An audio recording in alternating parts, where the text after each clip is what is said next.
Je souhaite interpeller les membres du CTRI et le président de la transition s'agissant des bases militaires étrangères présentes sur le territoire gabonais. En effet, il y a 2 ou 3 jours, un émissaire français a rencontré le président de la transition pour débattre d'un partenariat avec la France. L'émissaire, c'était M. Jean-Marie Bockel. Il a dit ceci en sortant de l'audience avec le président de la transition. Je suis venu pour étudier, en concertation avec les autorités gabonaises, l'avenir de notre partenariat militaire. Bon, cette phrase, je vous laisse l'analyser. Donc, quand il dit l'avenir de notre partenariat militaire, nous voulons savoir, est-ce que le partenariat est suspendu?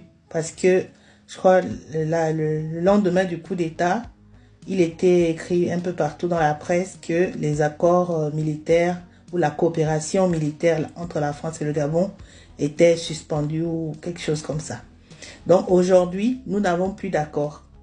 Donc s'il s'agit de renouveler l'accord, je pense que les Gabonais doivent avoir leur mot à dire. Il ne s'agit pas simplement il ne s'agit plus simplement du président de la transition et du CTRI, mais le peuple gabonais a son mot à dire.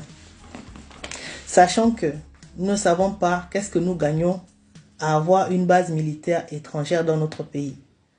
Nous ne savons pas si dans ces accords, le Gabon peut aller installer une base militaire dans un pays tiers sur un partenariat. Est-ce que c'est possible?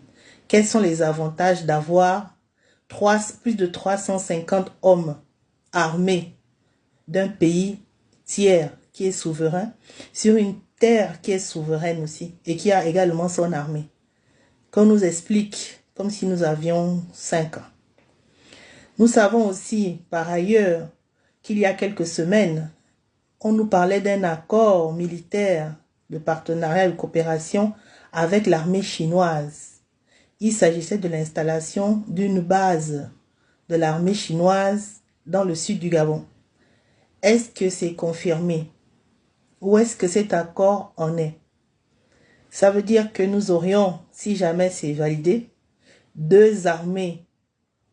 bases armées étrangères sur le sol gabonais. Nous savons également que nous sommes dans le Commonwealth.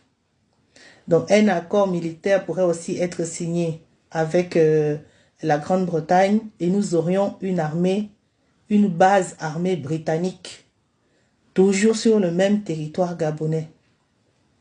Ce qui ferait, je suppose, je ne suis pas en train d'affirmer, ce qui ferait 3 bases d'armées étrangères dans notre pays, sur notre sol, avec des hommes armés et tout ce que cela comporte. Nous nous demandons la pertinence, nous nous demandons le niveau d'insécurité qu'il faut avoir, qu'il faut sentir pour inviter des bases étrangères armées sur son territoire. Les hommes des corps armés ne sont pas assez fournis, ne sont pas assez capables pour protéger la population gabonaise en cas de problème. Qu'est-ce qui peut justifier autant de présence d'hommes armés d'une force étrangère? Nous ne sommes pas en guerre. Nous n'avons aucun conflit armé avec nos voisins. Nous ne sommes pas impliqués dans une quelconque guerre, je ne sais où.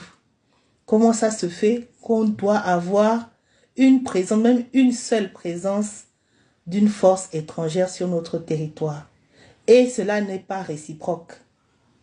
Et cela n'est pas réciproque. C'est une violation de notre souveraineté, Monsieur le Président de la Transition. C'est un danger pour nous et pour vous, puisque vous êtes Gabonais. Ok. Donc moi, je demande de renforcer la capacité et le nombre de notre armée, de notre gendarmerie et de notre police. Aujourd'hui, le chiffre est de à peu près 35 000 hommes des forces armées et de sécurité de notre pays. Je souhaite renforcer cette capacité à 100 000 hommes qui seraient déployés sur tout le territoire et qui aideraient la population à sécuriser ses biens. 100 000 hommes. La deuxième demande, c'est apprendre à nos hommes armés à se déployer et à survivre dans les forêts. Parce que si jamais il y a un conflit de grande ampleur, je suppose que nous allons tous nous réfugier dans la forêt qui occupe environ 80 à 75% de notre territoire. Donc, le mieux, plutôt que de faire venir des forces armées étrangères pour occuper nos territoires, nous préférons, Monsieur le chef de l'État, que nos armées et forces de sécurité soient renforcées à hauteur de 100 000 hommes déployés sur tout le territoire avec le traitement qu'ils méritent, c'est-à-dire des vraies bases militaires avec toutes les commodités humaines, avec des missions précises et avec tout l'accompagnement nécessaire pour la dignité et un déploiement efficace. Des armées étrangères sur notre territoire, alors que l'inverse n'est pas acceptable. L'inverse n'existe pas.